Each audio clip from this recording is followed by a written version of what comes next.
শীত পড়ছে, হাঁসের মাংস ছাড়া জমবে?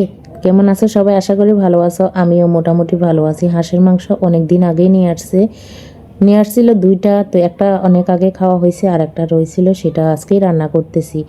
তো ব্লেন্ডারে একসঙ্গে সব মশলা করে নিলাম, এলাচ, দারচিনি, আদা, রসুন, তারপর লবঙ্গ দিলাম, গোলমরিচ দিলাম। তোমার লবঙ্গ গোলমরিচ হাঁসের মাংসের ভিতরে দিলে হাঁসের যে একটা গন্ধ আছে সেই গন্ধটা আর থাকে না। দিয়ে দিলাম এখানে পরিমাণ মতন লবণ, মরিচ, আর দিলাম হলুদের গুঁড়ি, জিরা ধনিয়ার গুঁড়ি, না ধনিয়ার গুঁড়ি দিনে ধনিয়া তোমার পাতা দেব, তো এখানে দিয়ে দিলাম জিরার গুঁড়ি। তো সব মশলা দিয়ে দেয়া শেষ। এখন দিয়ে দিলাম সরিষার তেল। তেল আমি এতটুকুই দিচ্ছি, আর কড়াইয়ের ভিতরে বেশি দেব না, এইটুকুক তেলের দিচ্ছি। তাও আমি ভেবেছিলাম তেলটা কম হবে নাকি, এত তেল বের হয়েছে হাঁসের থেকে, আমি মানে পরিষ্কার করতে আমার হাত, তারপর পুরো বেসিং তেল তেলা হয়ে গেছে। এই কারণে আমি একটু তেলটা পরিমাণে কম দিলাম, যদি আরও তেল বের হয়। তো এই হাঁসের মাংস যদি একটু তেল তেলা তো হবে, আরও শীতের হাঁস। তো এখন দিয়ে দিলাম, দেখতেই পেলে আমি সামান্য একটু তেল দিয়ে দিলাম, এখন পেঁয়াজ দিলাম।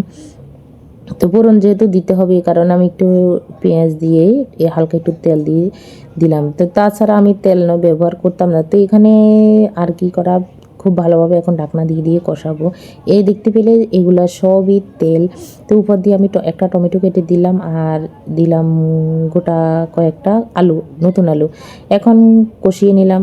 এত সুন্দর হয়েছে মানে রান্নাটা আজকে, কারণ হাঁসের যেহেতু তেল বেরিয়েছে, প্রচুর পরিমাণ তেল বেরিয়েছে, এই কারণে রান্নাটা ভালো হয়েছে, কষাতে অনেক সুবিধা হয়েছে। অন্যান্য মাংস তেল বের হয় না সহজে, তারপরে কষাতেও কষ্ট হয়।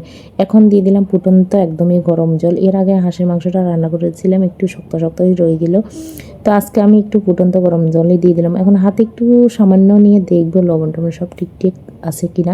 না, সবই ঠিক আছে। তো এখন হালকা আমি লো আছে, কিন্তু এখন রেখে দেবো। এলাচ দারচিনি যেহেতু আমি একসঙ্গে দিয়ে দিলাম ব্লেন্ডার করে, এখন আর দেবো না। এখন এখানে একটা রসুন দিলাম আর একটু সামান্য ধনেপাতা দিয়ে এখন হালকা লো আঁচে দিয়ে ঢাকনা দিয়ে রেখে দেবো, তাতে হয়ে যাবে। তো এখানে কয়েকটা আমি গড়ের কোনা যে মরিচগুলো আছে, ছোটো ছোটো ঝাল মরিচ, এগুলো দিয়ে দিলাম। ভাতের সঙ্গে খেতে ভালোই লাগবে। তো বন্ধুরা, রান্না তো হয়ে গেছে, দেখতেই পেলে আমি যা ভেবেছি তেল হবে প্রচুর পরিমাণে, একদমই তেলে চুপচুপ করতেছে। তো এত তেল তো ভালোই লাগে না, তারপরও কি করব। তো এখন যে আমরা সবাই খেতে বসে পড়বো।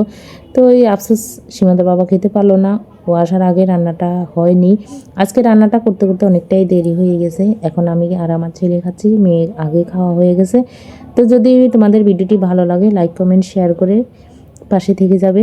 তো যারা এখনও ফলো দেওয়া নেই, ভিডিওটি ফলো